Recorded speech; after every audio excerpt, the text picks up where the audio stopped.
بسم الله الرحمن الرحيم. الحمد لله رب العالمين بارئ الخلائق أجمعين باعث الأنبياء والمرسلين، ثم الصلاة والسلام على خير خلقه العبد المؤيد والرسول المسدد حبيب إله العالمين أبي القاسم المصطفى محمد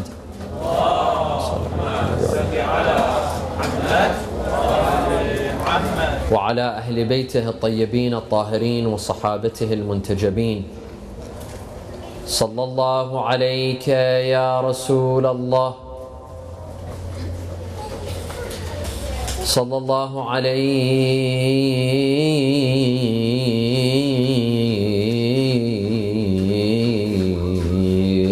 يا سيدي ويا مولاي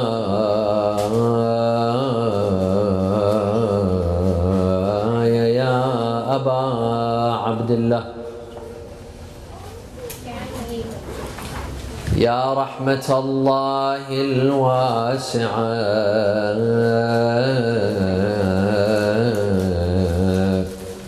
ويا باب نجاة الأمة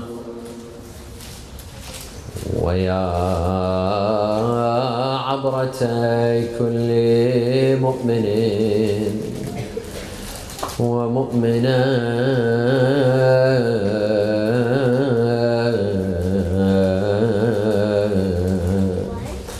يا مظلوم يا غريب يا شهيد كربلاء، يا ليتنا يا ليتنا كنا معكم سادتي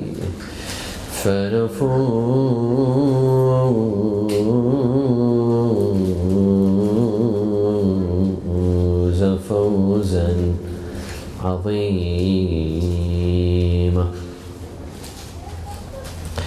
أعوذ بالله من الشيطان الرجيم. بسم الله الرحمن الرحيم. قل للمؤمنين يغضوا من أبصارهم ويحفظوا فروجهم ذلك أزكى لهم إن الله خبير بما يصنعون. صلوا على محمد وآل محمد.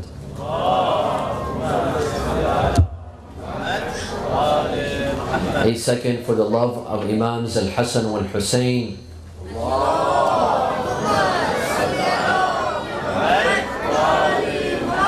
A third for the love of Al-Qasim ibn Al-Hassan with your loudest voices.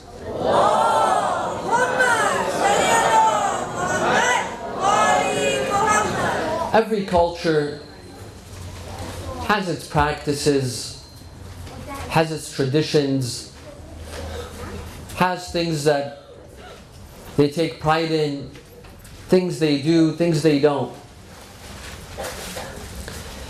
And those practices, various practices in the different cultures, some of these practices are good.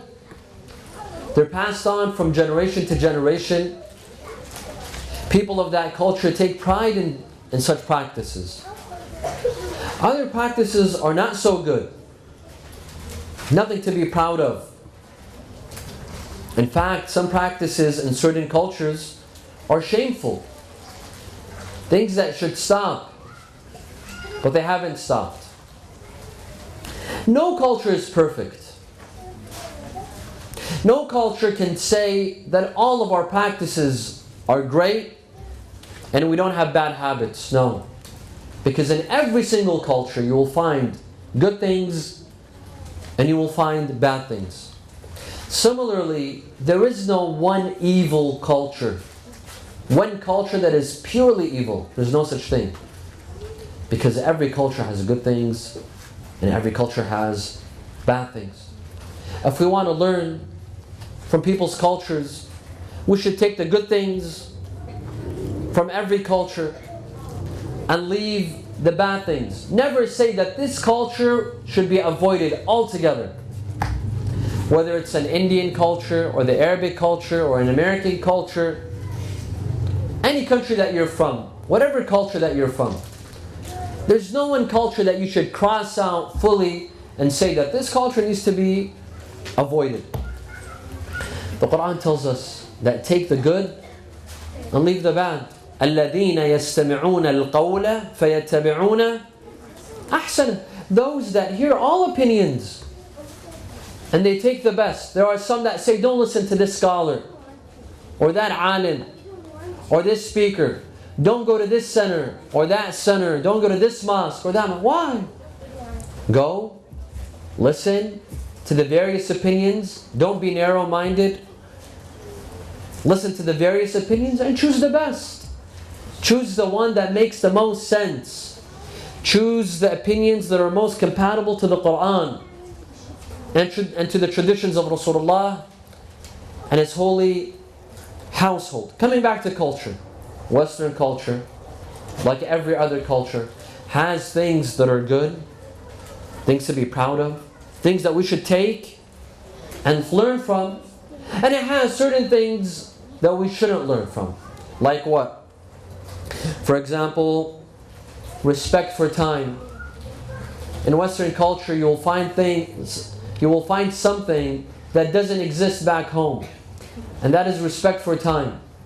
When you are given an appointment, whether at a government office or at the doctor's or at school or whatever, people have respect for time. People don't waste your time.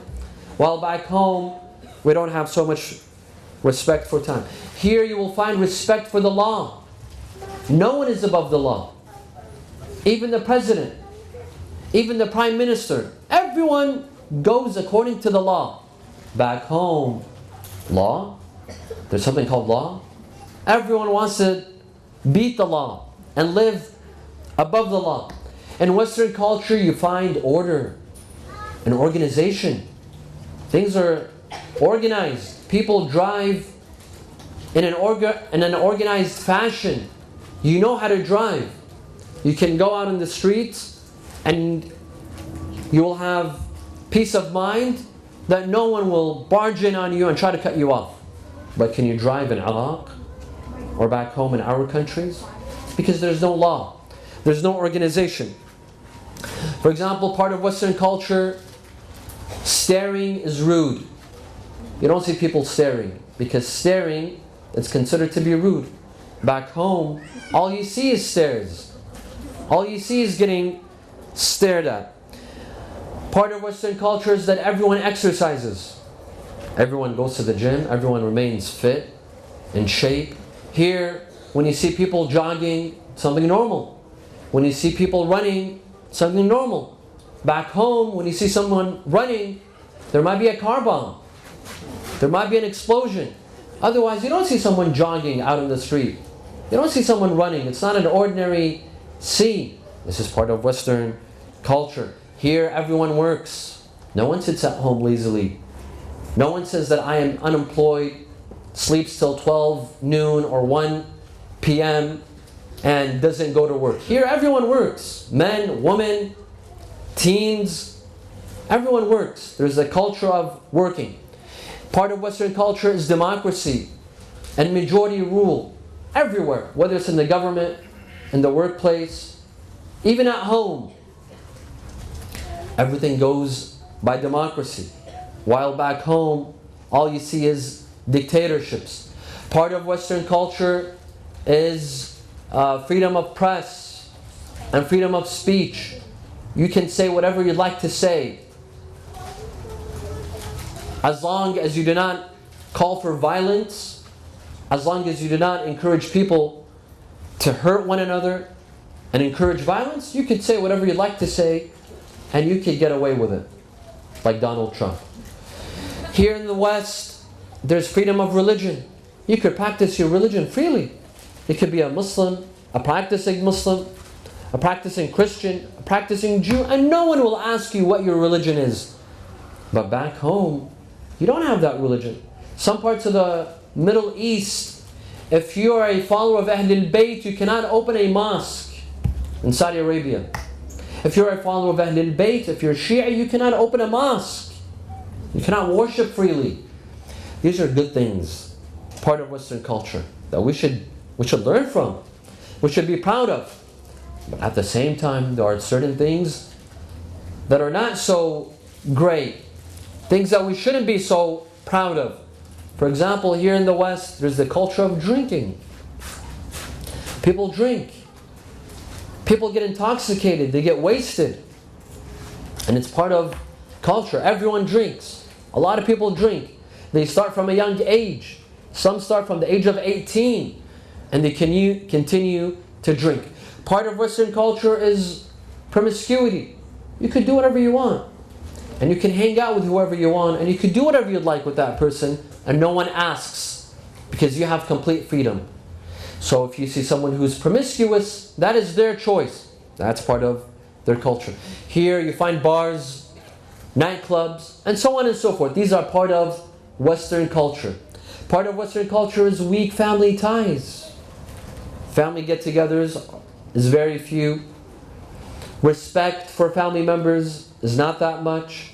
Here, part of Western culture, you have homes for the elderly. Something that we don't have back home.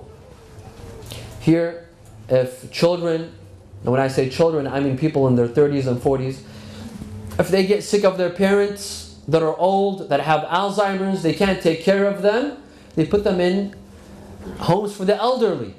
We don't have that back home. We take care of our parents till the last minute, and we are honored to do so. Hence, here in the West, you will find things that are good, we should learn from, and there are some things that are not so great. Sallallahu ala Muhammad wa ala Muhammad.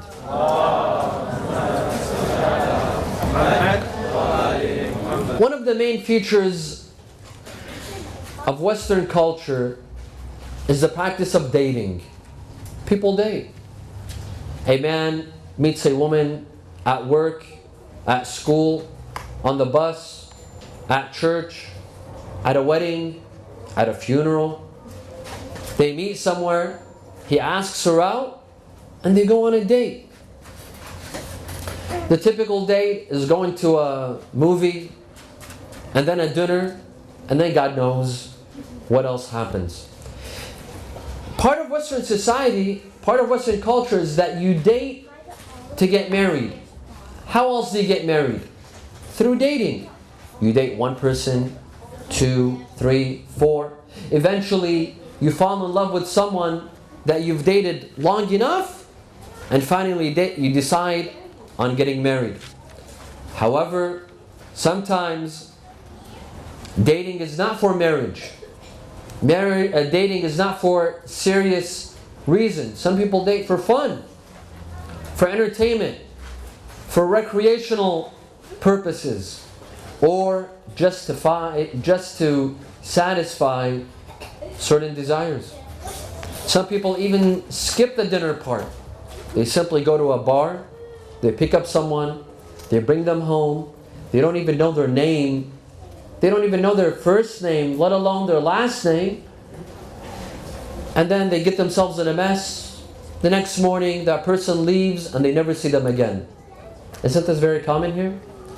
It's something that we see in the movies, and it's something that we saw our classmates at school, at college, at university did, and it's something very, very normal. Dating is the norm in the West. If you're in your 20s and 30s, if you're attractive and you're not married, then it is expected of you to date. If you have these qualities and you're not dating, there's something wrong with you. People assume they're either depressed, or you have psychological problems, or you have inclinations for the opposite gender. There's something wrong with you. You have issues. Otherwise, you should be dating. You should be out there, meeting people, going out on dates. The culture of dating in Western society starts from a young age. Some start from high school. There's something in high school called prom. And in prom, you have to have a date. And you go to that prom, you go to that dance. For some people, dating starts from prom. And some commit the worst mistake in their life on that night at prom. It starts from there. And then the mistakes keep on repeating, one after the other, because of the culture of dating. Here in the West, teenagers date whether their parents like it or not. Even if they don't have their parents' approval and blessings, teens will go out and date. Some of them will bring back home their date at home in front of the eyes of the mother and the father can't do anything about it.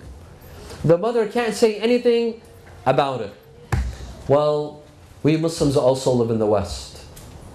And believe it or not, whether we like it or not, our teens are also affected by this culture.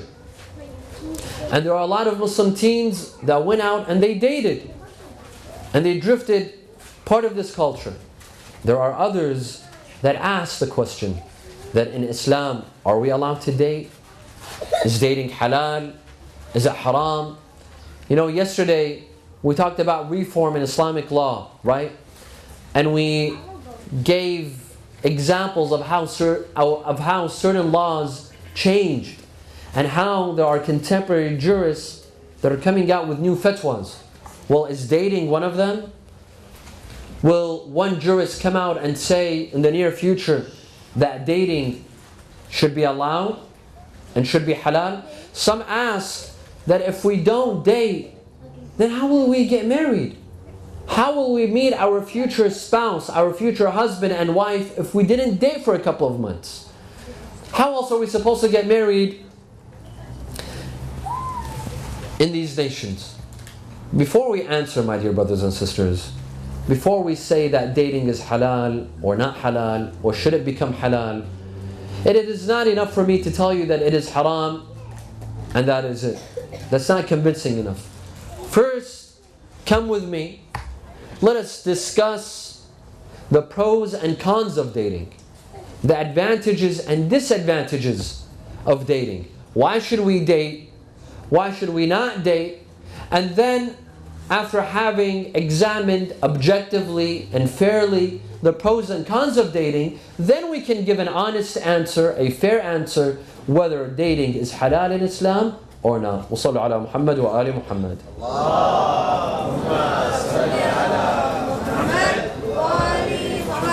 Let's start with the pros.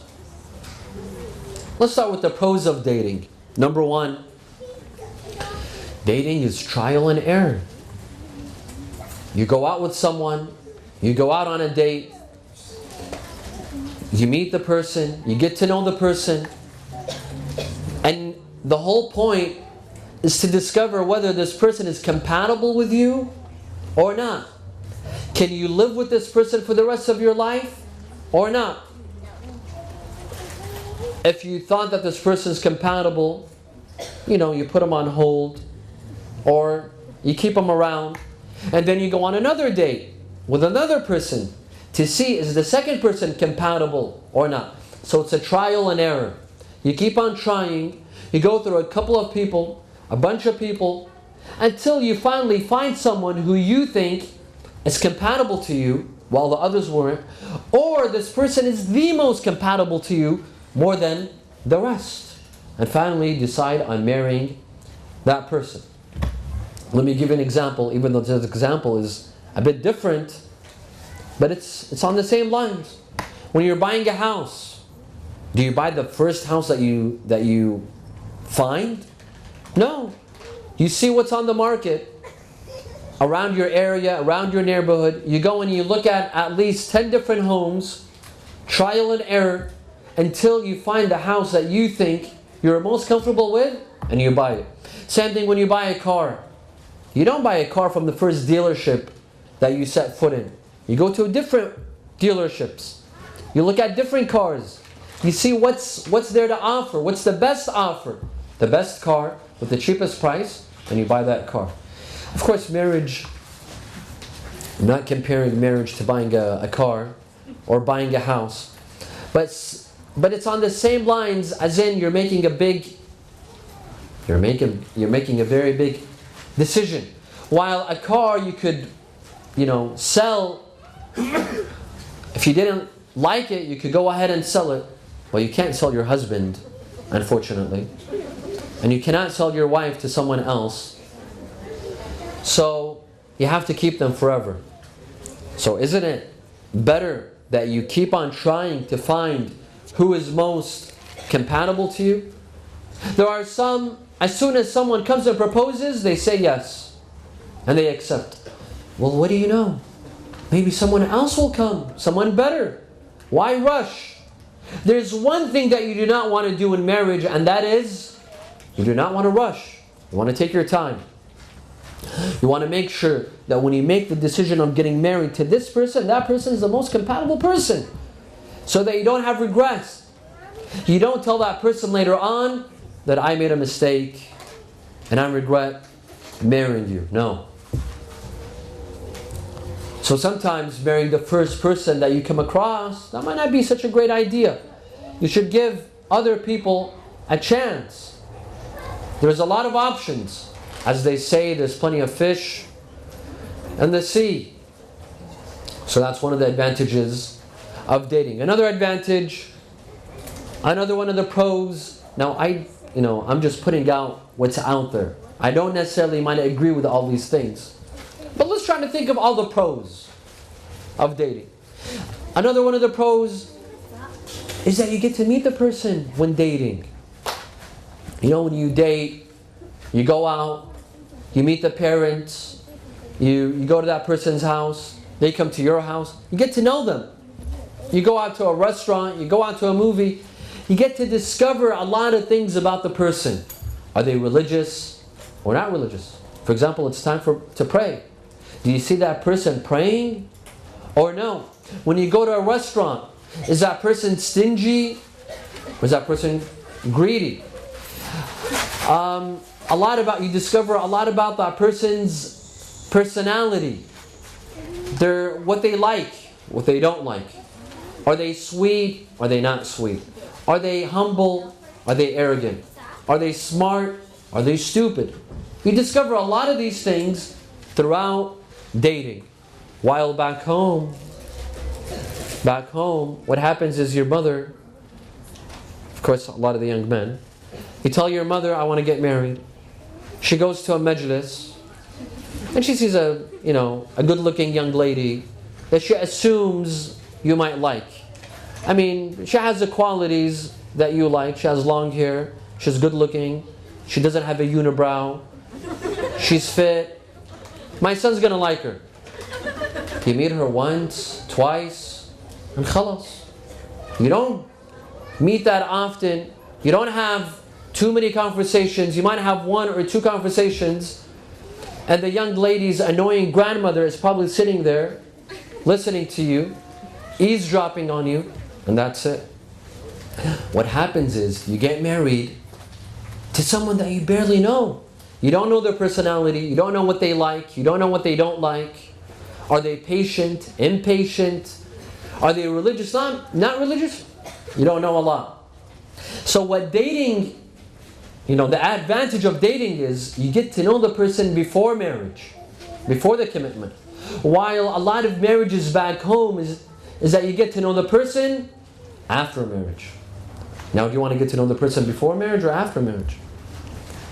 That's a big deal. That plays an important role in your marriage. Another one of the pros of dating is that if the marriage fails, you can only blame one person, you. Because you dated this person. You went out, you got to know the person, you got to know their personality, you dated for a month, 2 months, 3 months, 6 months, I don't know. And then you married them. You made an informed, educated decision. No one pressured you. No one fooled you. No one came and told you that, this person has this quality or that quality. No, you dated. You got to discover the person yourself. When the marriage fails, you cannot blame anyone except yourself. While back home, when the marriage fails, who is to be blamed? The poor mother. They don't have anyone other than the poor mother to come and say, it's your fault, you found me this girl. Or they blame the mother, you pressured me into marrying this young man. And the mother sits and cries, and she feels depressed, and she feels guilty for the failed marriage of the young man and the young girl. While that doesn't happen in dating. These are the pros. How about the cons? Sallu ala Muhammad wa ala Muhammad.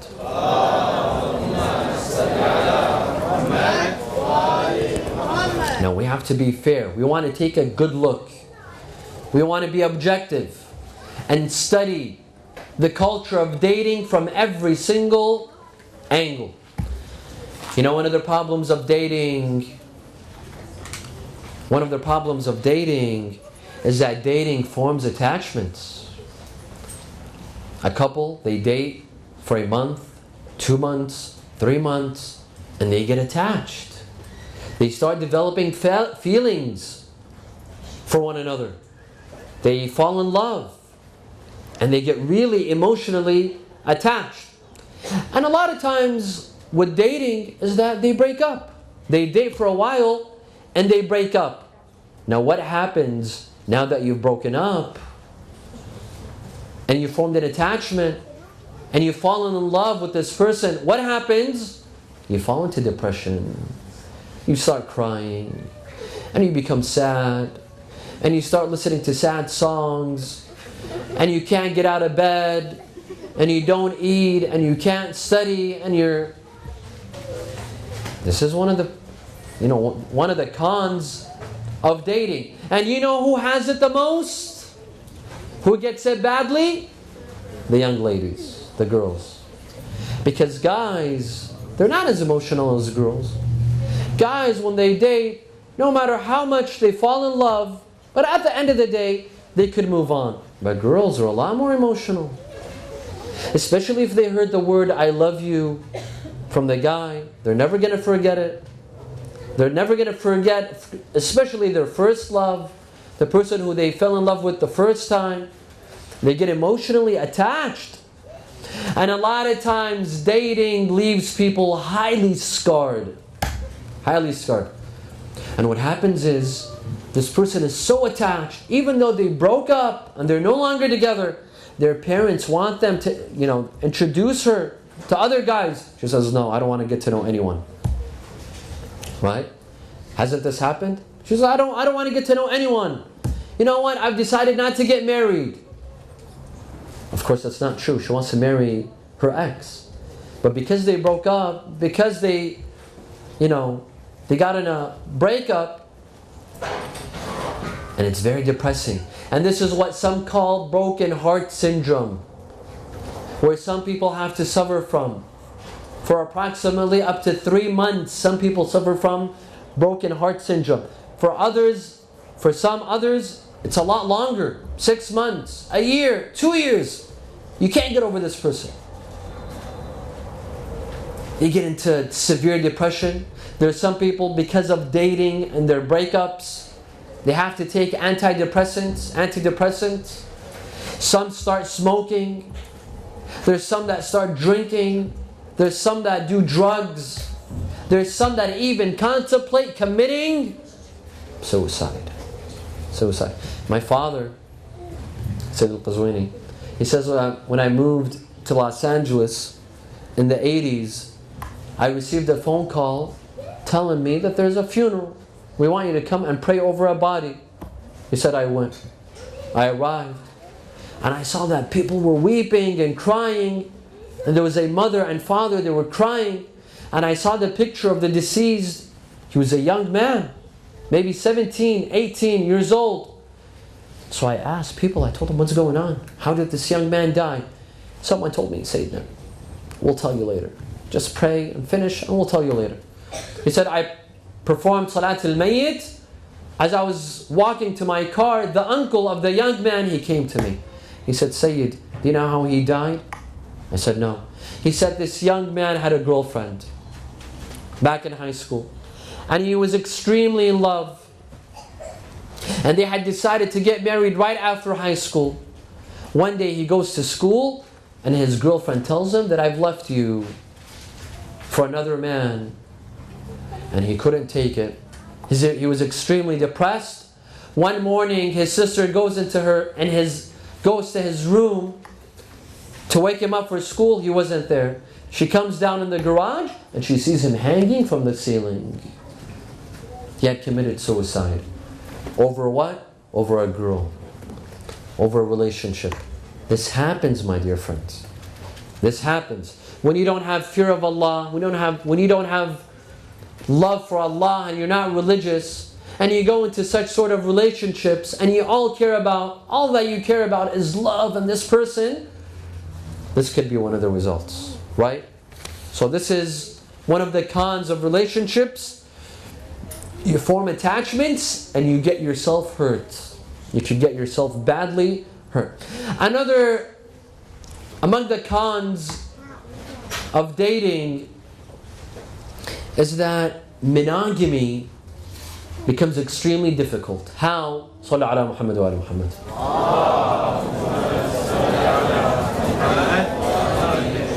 You see, if you've spent your 20s and your 30s dating, every weekend you have a date, every month you have a new girlfriend or a new boyfriend, and you keep on dating, so by the time you're married, you've dated over what?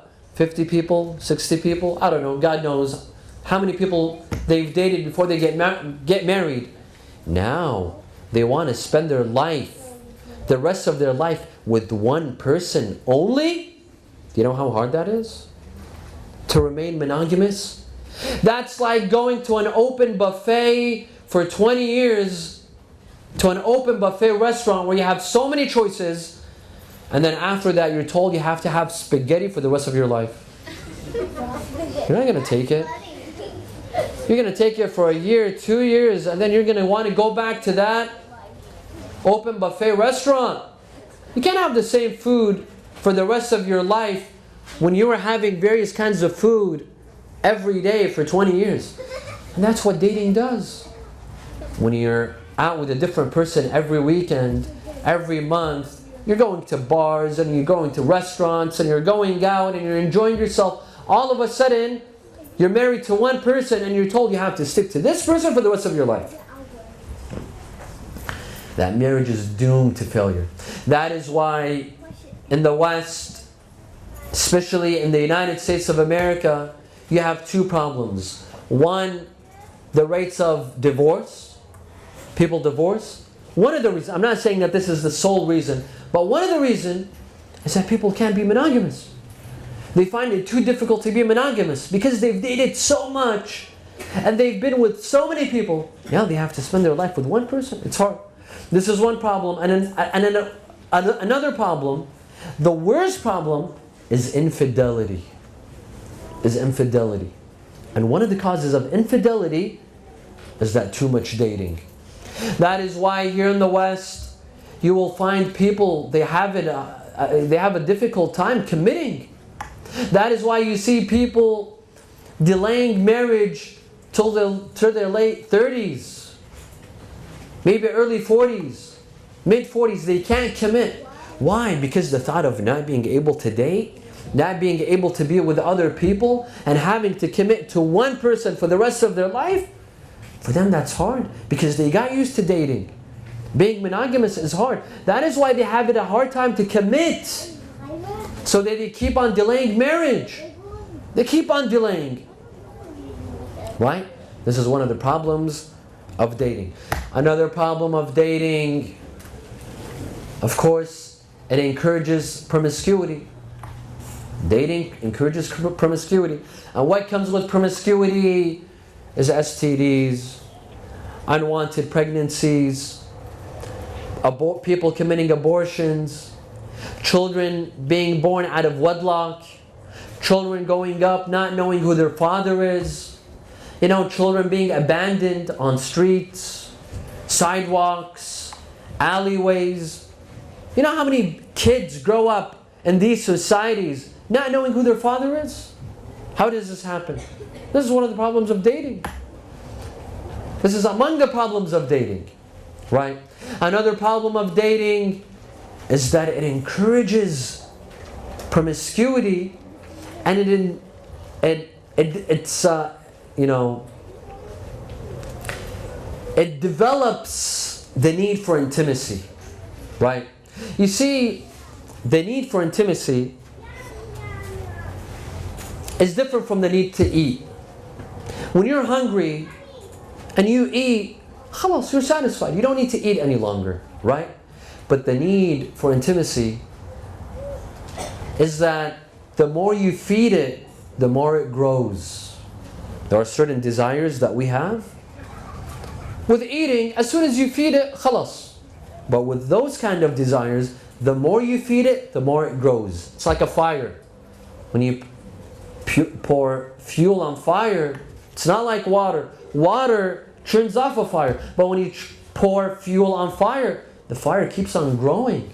The flame keeps on growing. It's the same with certain desires that human beings have. The more you feed it, especially in unlawful means, it grows and grows and grows. And sometimes it grows into indecent behaviors. Into, indecent behaviors. Things that are not normal. Because you've done so much that you get bored. Some people, they ask me, what is the reason behind homosexuality? I told them, you know what? I don't know. There could be a lot of reasons. There could be a lot of reasons. Could it be natural, or is it from society? I don't know. But there's one thing that I know. That people, they dwell so much on certain desires, and they try out everything. They do this, they do that, they do that. Eventually they get bored. And then they say, you know what? I've done so much. Why don't I turn to the other gender? Because I got bored. I already saw this. I already, as they say, been there, done that. I got bored. Now let's try new things. Right? And a lot of people, they slipped in that slope because of excessive feeding of that desire. That's very dangerous. And dating encourages that, because you're with a different person every couple of nights, every weekend, every month. And that could be a very slippery slope. Among the problems of dating is that it's distracting. If you're in college and you're dating, do you think you can concentrate on your studies? On your books? On your reading? On your exam? If you just started working, can you concentrate on work? On the promotion that you'd like to get? The scholarship that you'd like to get? No. A lot of teens, a lot of youth, a lot of college students, those that date, they end up doing bad in school because they can't concentrate. Dating is a distraction. You're always on your phone. You have to answer. You have to meet up. You have to go out. You have to hear the opposite, you have to hear your mate nag. No, this kills your time. This is distracting. And it could destroy your career and your school. Salli ala Muhammad wa ala Muhammad.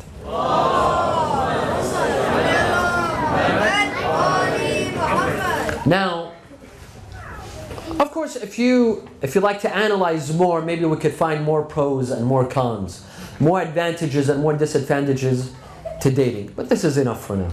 After all of that, what do you think Islam says about dating? Does Islam encourage dating?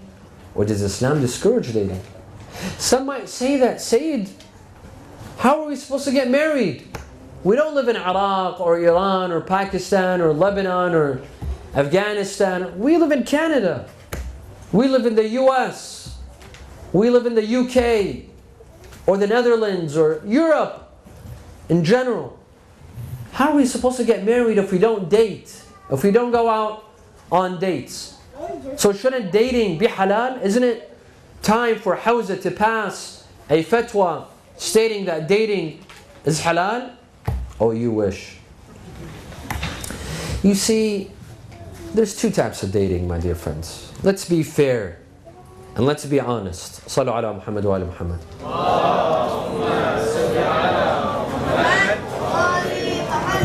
There's two types of dating.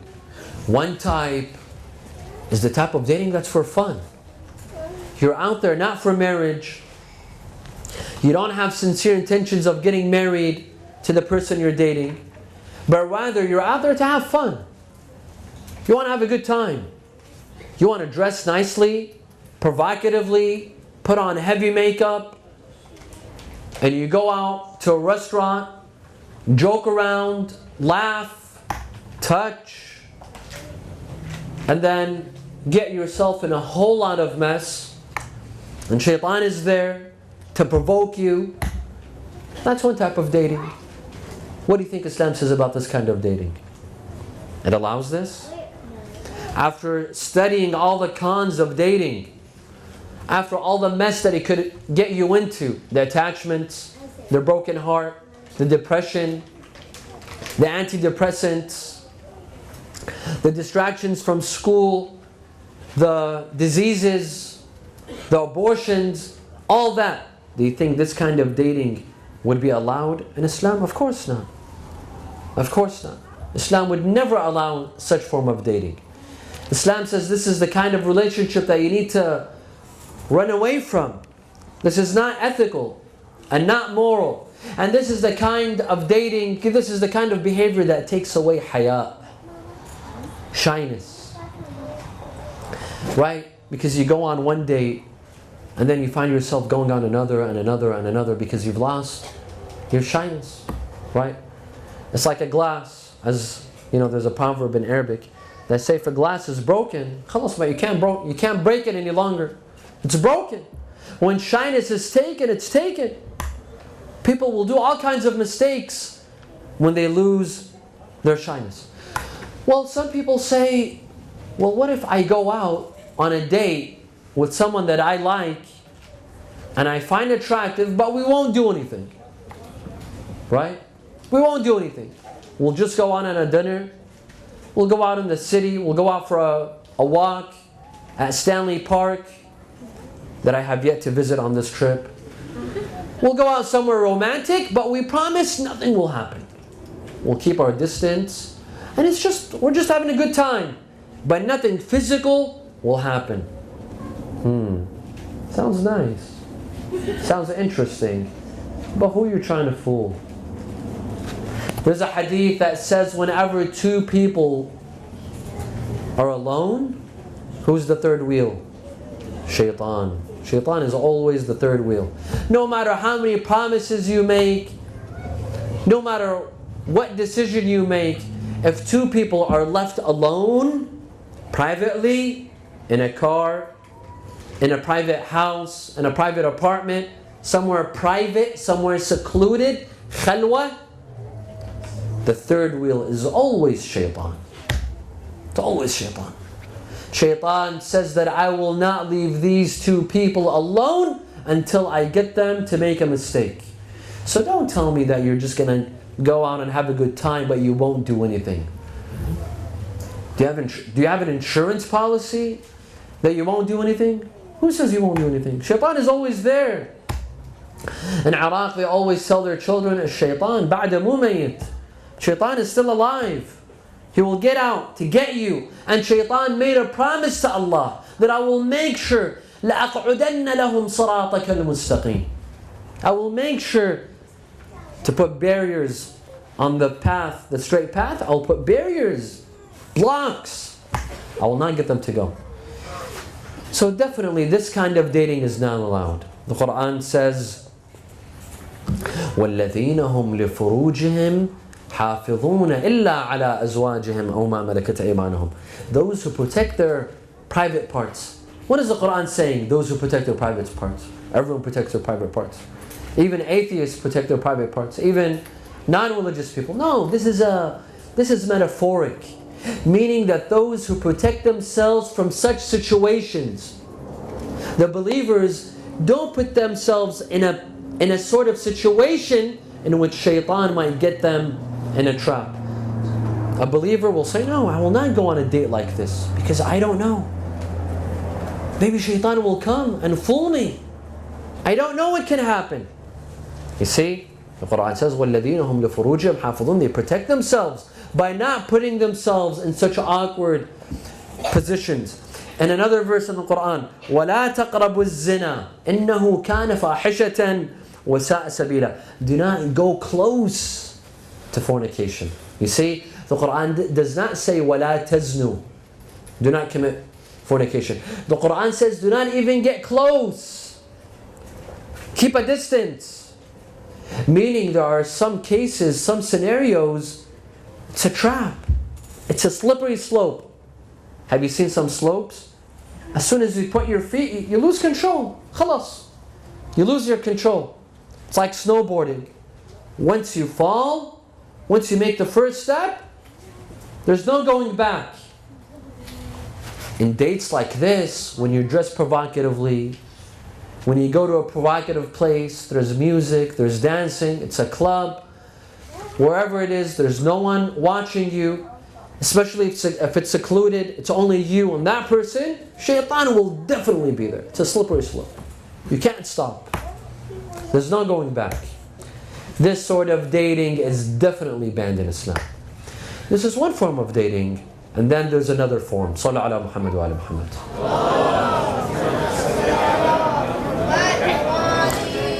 Another form of dating is a dating with sincere intentions for marriage. It's no joke. It's not a game. They're not playing. They're not going to have a fun time, going out on a Friday night or a Saturday night to enjoy themselves. No. Number one, their sincere intentions for marriage. This is one. Two, they have the blessings and knowledge of their parents. The parents know that this young man and young woman are going out. They have knowledge and they have their blessings. Two. Three, no one's dressed provocatively. No one has a lot of makeup on, heavy makeup, or provocative clothing, a lot of skin showing. No, hijab is respected. Dressed properly, good hijab. Four, they go out to a public place. And when I say a public place, I don't mean a bar or a club.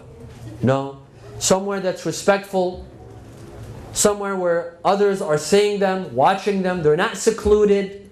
They're not sitting privately like an open cafe where people could see them, and they sit and they discuss marriage. Only marriage, with sincere intentions of marriage. And this is another form of dating. Is this haram? Who said? Who said that this is haram? That a young man goes out with another young woman with the permission of their parents, with the blessing of their parents, only with the intention of marriage.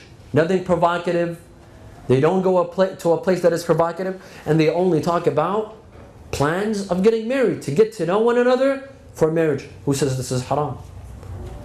Who says that there are fatwas that say this is haram and that they should not do this? In fact, if we read certain narrations, they don't say that go out and date, but from these narrations you can understand that if a young man and a young woman go out on this kind of date, if you want to call it a date, it's fine. For example, مَنْ جَاءَكُمْ مَنْ تَرْضَوْنَ دِينَهُ وَخُلُقَهُ فَزَوِّجُوهُ. If a person comes to you and you are satisfied with their faith and their akhlaq, then marry them. Well, how do you get to know a person's faith and akhlaq? Just by seeing them at home or at a majlis, and that's it, you discover that person's faith and that person's akhlaq? No, you have to get to know the person. You have to get to know them. Whether at home or going on a date like this, in the circumstances that I described, and you get to know that person's akhlaq. Are they angry? Do they have patience? Are they stuck up? Are they arrogant? Are they humble? Are they religious? You get to know them. You get to know their faith and their akhlaq. From this sort of hadith, we discover that getting to know the person from a date like this, it's fine. Another hadith says, اختاروا لنطفكم فإن العرق دساس. Choose wisely your children. How do you choose your children? By choosing the spouse, by choosing the right father, by choosing the right mother. Well, how do you choose the right mother and the right father? Just by looking at them, or looking at a picture, or from your mother telling you? No. By going out, by sitting without having pressure, getting to know them, in an unprovocative manner, without crossing the border lines, getting to know them, you'll discover that does this person make a good father or a good mother? There are other narrations that say to men, choose a smart wife. Choose a smart wife. How do you know she's smart? Don't you have to get to know her? Some narrations say choose a good-looking wife. Yes, looks are important. No one tells you do not marry someone unattractive. No, in Islam, you should marry someone that is attractive. Attraction is a must. Yes, it doesn't have to be at the top of your priorities, but there should be attraction. How do you know these qualities? You have to get to know the person. So, this form of date, going to a place unprovocatively, being well dressed, hijab is preserved, the blessings of the parents, with the knowledge of the parents, the permission of the parents, without going to a place that is secluded, somewhere in public, to discuss marriage and only marriage, with sincere intentions of marriage. Who says this is haram? However, you have to make sure that you don't cross the boundaries. You don't cross the limits. You don't cross the red lines. Sallu ala Muhammad wa ala Muhammad.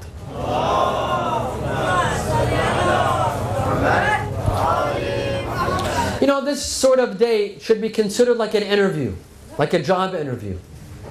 Have you ever had a job interview? Have you ever been interrogated? The date should be like this. It should be a two-way interview. For example, you ask a lot of questions. You ask for a reference. Who knows you? Who says that you're a good person? Ask for a reference. Something like a letter of recommendation. You ask for a reference. You ask about that person's background and their history. What have you done? Have you been in previous relationships? Were you ever divorced? What happened? Why did you get a divorce? Ask such questions. What are your plans for the future? What would you like to do in the future? You know, these are important questions. And it's very important to ask the right questions and not silly questions. You know, I see a lot of young people when they're getting married, when they want to know the other person, they ask the silliest questions. What's your favorite movie? What's your favorite movie? Obviously they're going to tell you Titanic. What's your favorite color? Are you serious? You want to marry someone based upon what's their favorite color? Of course they're going to tell you it's the color of your eyes. Are you a coffee person or a tea? Of course they're going to tell you whatever you serve me. And so on and so forth. These are silly questions. These are not the right questions to ask someone that you want to share the rest of your life with. Ask the right questions. The questions that matter the most. Right? Ask questions that will make it or break it. Right? Ask hypothetical questions. Like for example, a young lady should ask the young man, you know, what would you do if I took off my hijab? Would you allow me to take off my hijab? Or would you divorce me? Or what is it that you do? Or the young man should ask like a hypothetical question like, you know, what would you do if I changed my job and I started to own a liquor store? Or if I stopped praying? Or, you know, these are the important questions to ask. And this is how you discover, does this person make a good father? Does this person make a good mother? It's a job interview. It's an interrogation. At the end of the day, you're choosing someone that you will spend the rest of your life with. وصلوا على محمد وآل محمد.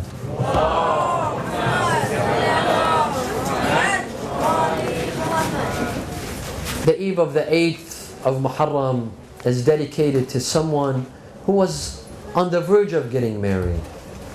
At the age of getting married.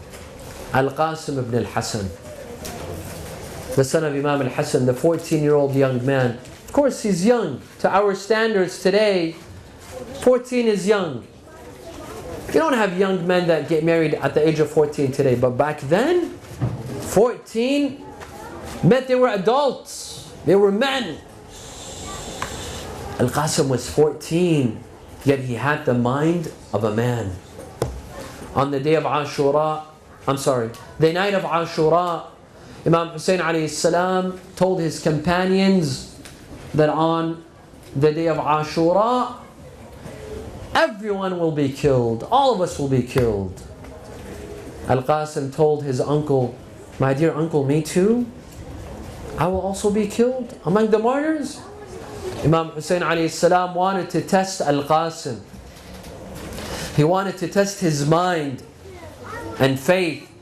He told him, وَبُنَيْ وَكَيْفَ الْمَوْتُ عِنْدَكِ.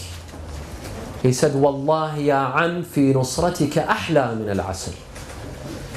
My dear son Qasim, and how do you view death? He said, my dear uncle, I swear to God, if death means to support your cause, then death is sweeter than honey. He told him that you will be among the martyrs. On the day of Ashura, Al-Qasim came to ask permission to enter the battlefield. When Imam saw him, tears came to his eyes. He told him, my son Al-Qasim, you're the only remembrance that I have of my brother Al-Hassan. My brother Al-Hassan, he trusted me with you.